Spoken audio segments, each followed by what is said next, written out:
3 దశాబ్దాల తర్వాత అంటే 30 ఏళ్ల తర్వాత వారణాసిలోని జ్ఞానవాపి మసీదు బేస్మెంట్లో హిందువుల పూజలు మొదలయ్యాయి. వారణాసి కోర్టు తీర్పుతో ఈ కేసు కీలక మలుపు తిరిగింది. జ్ఞానవాపి మసీదు నిర్మాణానికి ముందు అక్కడ ఒక హిందూ ఆలయం ఉండేదని భారత పురావస్తు శాఖ రిపోర్ట్ కూడా హిందువుల వాదనకు బలం చేకూర్చింది. ఇది జరిగిన కొన్ని రోజులకే జ్ఞానవాపి మసీదు ప్రాంగణంలో హిందువులు పూజలు చేసుకునేందుకు కోర్టు అనుమతులు ఇవ్వడం ప్రాధాన్యత సంతరించుకుంది. ఇంతకీ జ్ఞానవాపి మసీదు చరిత్ర ఏంటి? 1993 తర్వాత అక్కడ పూజలు ఎందుకు ఆగిపోయాయి? జ్ఞానవాపి నేలమాలిగల్లో ఏం రహస్యాలు దాగున్నాయి? అసలు భారత పురావస్తు శాఖ ఇచ్చిన 839 పేజీల నివేదికలో ఏముంది? అప్పట్లో అయోధ్యలో రామాలయ నిర్మాణంపై సంచలన తీర్పు తర్వాత అందరి చూపు జ్ఞానవాపిపై పడింది. అప్పటి నుంచి జ్ఞానవాపి కేసులో ఉత్కంఠ కొనసాగుతూనే ఉంది. ఎట్టకేలకు అయోధ్య రామ మందిరంలో బాలరాముడి ప్రాణప్రతిష్ఠ తర్వాత జ్ఞానవాపి కేసులో వారణాసి కోర్టు కీలక తీర్పు వెల్లడించింది. జ్ఞానవాపిలో పూజలకు హిందువులకు అనుమతి ఇచ్చింది. దీంతో ఒక్కసారిగా దేశం చూపు జ్ఞానవాపి మసీదుపై పడింది. కోర్టు ఉత్తర్వులను హిందువుల భారీ విజయంగా కాశీ విశ్వనాథ్ ట్రస్ట్ అభివర్ణించింది.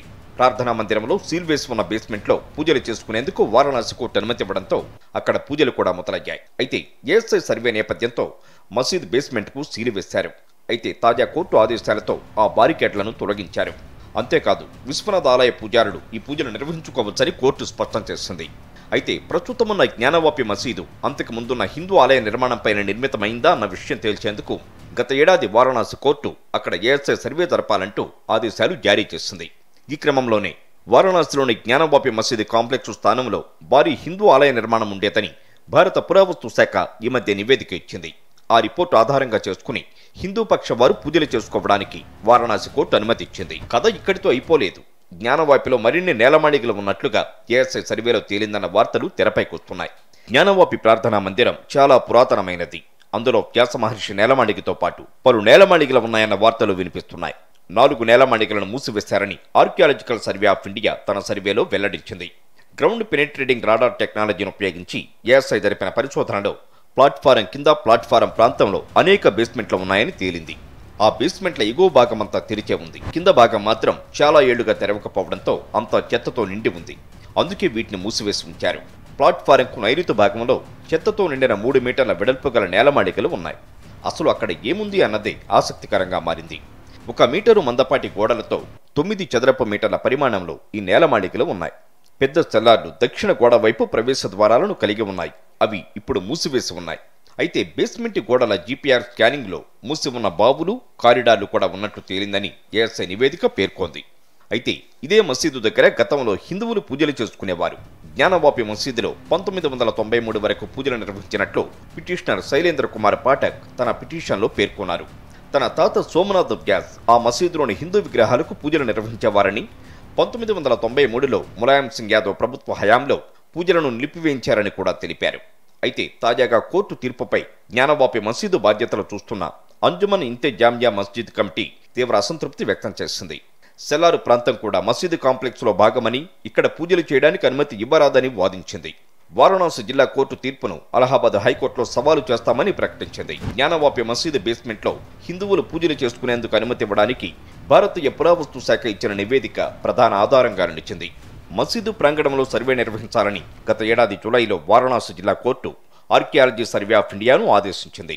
4 నెలల పాటు శాస్త్రీయంగా అధ్యయనం చేసి పురాతన శిథిలాలు, కళాఖండాలు, శాసనాలు, శిల్పాలు లాంటి వాటిని పరిశీలించి ఏఎస్ఐ ఈ నివేదిక తయారు చేసింది.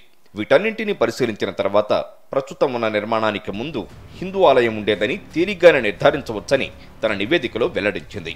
ఔరంగజేబు పరిపాలనలో జ్ఞానవాపి మసీదు నిర్మించినట్లు అక్కడున్న ఓ గదిలో లభించిన అరబిక్ పర్షియన్ శాసనం మీద రాసి ఉంది. దీన్ని బట్టి చూస్తే 17వ శతాబ్దంలో ఔరంగజేబ్ అక్కడ అంతకు ముందు ఉన్న నిర్మాణాన్ని కొంతమేర కూలగొట్టి మిగిలి ఉన్న భాగాలపై ప్రస్తుత మసీదు నిర్మించినట్లు కనిపిస్తోందని ఏఎస్ఐ రిపోర్టు చెప్తోంది. అలాగే 1669లో చక్రవర్తి ఔరంగజేబ్ ఆదేశాలను అనుసరించి అతని అధికారులు కాశీలోని విశ్వనాథ ఆలయాన్ని కూల్చివేశారని జాదూనాథ్ సర్కార్ రాసిన మాసిర్ ఏ ఆలంగిరి ఆంగ్ల అనువాదాన్ని ఏఎస్ఐ తన నివేదికలో పేర్కొంది. ప్రస్తుత సర్వేలో భాగంగా జ్ఞానవాపి మసీదులో ఉన్న సీల్ వేసి ఉన్న వాటర్ ట్యాంక్లో సర్వే చేయలేదు. మసీదులోని వజూఖానాలో శివలింగం ఉందని హిందువులు అంటుంటే అది వాటర్ ఫౌంటైన్ అని మసీదు తరపు వాళ్లు వాదిస్తున్నారు. అక్బర్ పరిపాలనా కాలానికి 150 ఏళ్ల ముందే మసీదులో నమాజ్ చేసేవారని మసీదు తరపు వారు నమ్ముతున్నారు. మసీదు గోడలపై వాస్తు శిల్పాల అవశేషాలు, గోడల మీద అలంకరించిన అచ్చులు, కేంద్రీయ స్థానంలో ఉన్న కర్ణరథం, ప్రతిరథం, పడమర వైపునున్న గోడల మీద తోరణం లాంటివి హిందూ దేవాలయ ఆర్కిటెక్చర్ను పోలి ఉన్నాయని ఏఎస్ఐ నివేదికలో పేర్కొన్నారు. శాస్త్రీయ అధ్యయనం, పరిశోధన తర్వాత అక్కడ పెద్ద హిందూ ఆలయం ఉండేదని ఆ నివేదిక స్పష్టం చేసింది. భారత పురావస్తు శాఖ నివేదిక ప్రకారం మసీదును విస్తరించడానికి, దాని ప్రాంగణాన్ని పెద్దదిగా చేయడానికి వీలుగా అప్పటికే ఉన్న ఆలయ స్తంభాలను కొద్దిగా మార్చారు. మసీదు కారిడార్లోని స్తంభాలను క్షుణ్ణంగా పరిశీలించక అవి వాస్తవానికి పూర్వం ఉన్న హిందూ దేవాలయంలో భాగమని తేలింది. ఎట్టకేలకు వారణాసి జిల్లా కోర్టు తీర్పుపై హిందూ సంఘాలు హర్షం వ్యక్తం చేస్తున్నాయి. కోర్టు తీర్పుకు అనుగుణంగా అక్కడ హిందువులు పూజలు కూడా మొదలుపెట్టేశారు.